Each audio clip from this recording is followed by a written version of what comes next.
Try to remember your second birthday. The cake, the faces, the song, you can't, not a single frame. Now go further back, your first steps. The first time you heard your own name, the first person who ever held you. Nothing. There's a hole at the very start of your life and you've simply learned to ignore it. Here's what's strange. Those missing years were the busiest your brain will ever be. You learned to see, to walk, to talk, to love, and to trust. You changed more in those first 3 years than in any decade that followed. You went from a helpless newborn into a whole little person, with a name, a personality, and a favorite toy. And yet the tape is blank. Why? Why can't you remember being a baby? It's not that nothing happened. It's that something happened to the memories themselves. By the end of this video, you'll understand exactly why your first years vanished, and why forgetting them might be the most important thing your brain ever did for you. Let's start with a name for the hole. Back in 1899, Sigmund Freud noticed that almost none of his patients could recall anything before the age of 6 or 7, and he called it infantile amnesia. The name stuck, even as his explanations didn't, because this isn't a quirk of a few people. It's universal. Study after study finds the same thing.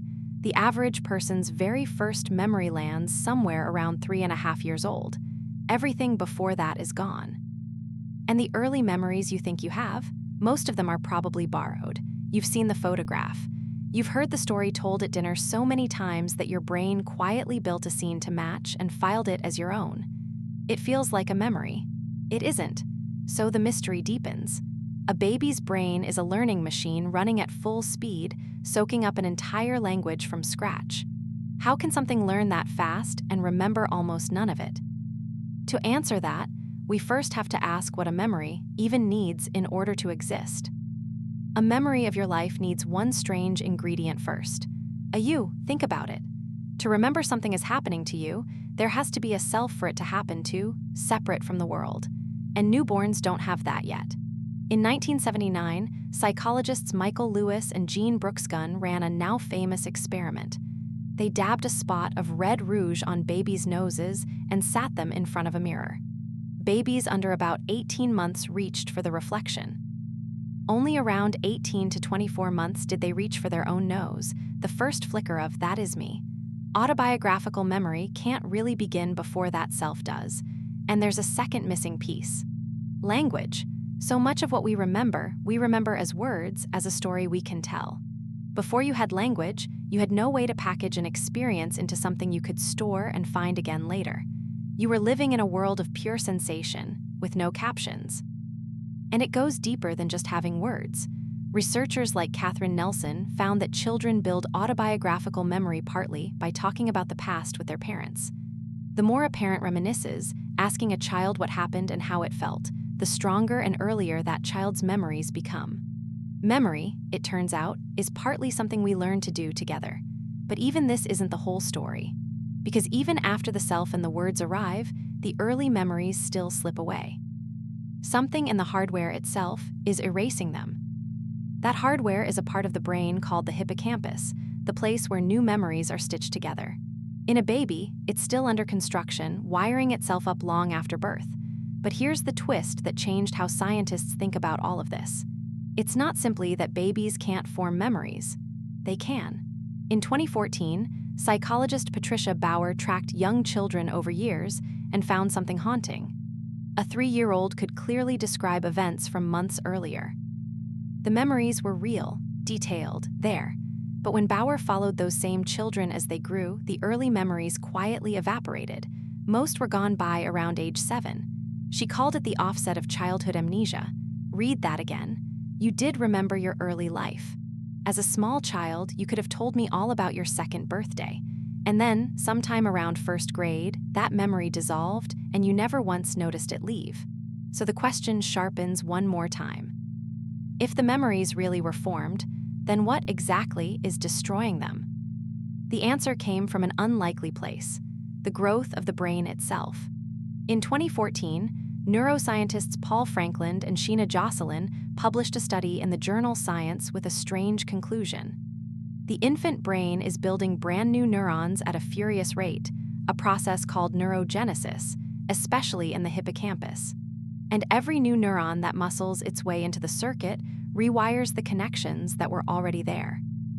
Imagine writing your diary on a page while someone keeps adding new lines between your lines over and over until the original words are impossible to read.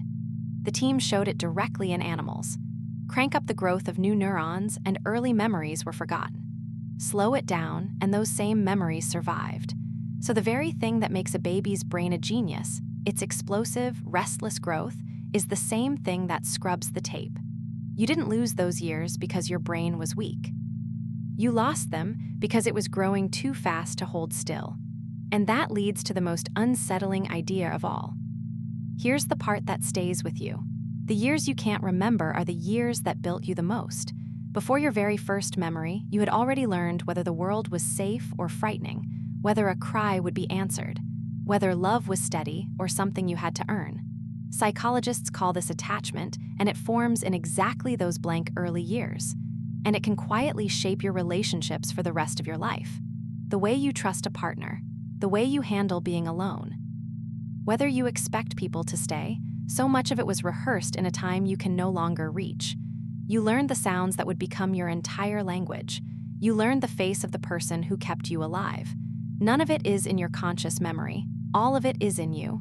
You are, in a very real sense, a book written in a chapter you can never read again. The forgetting feels like a loss, but look closer. Those memories didn't disappear into nothing. They dissolved into the shape of who you are. So no, you can't remember being a baby, but maybe that was never the point. You were held before you could remember being held. You were loved before you had a word for love. Someone stayed awake through the night for a person who would never recall a single second of it. And your brain, growing so fast that it erased its own beginning, took all of that and folded it, not into a memory, but into a foundation. The quiet floor beneath everything you feel. It's in the way you flinch or don't. In what makes you feel safe. In how easily you let yourself be loved. We spend so much of life afraid of forgetting, afraid that if we don't remember a moment, we somehow lose it. But your very first years are proof of the opposite.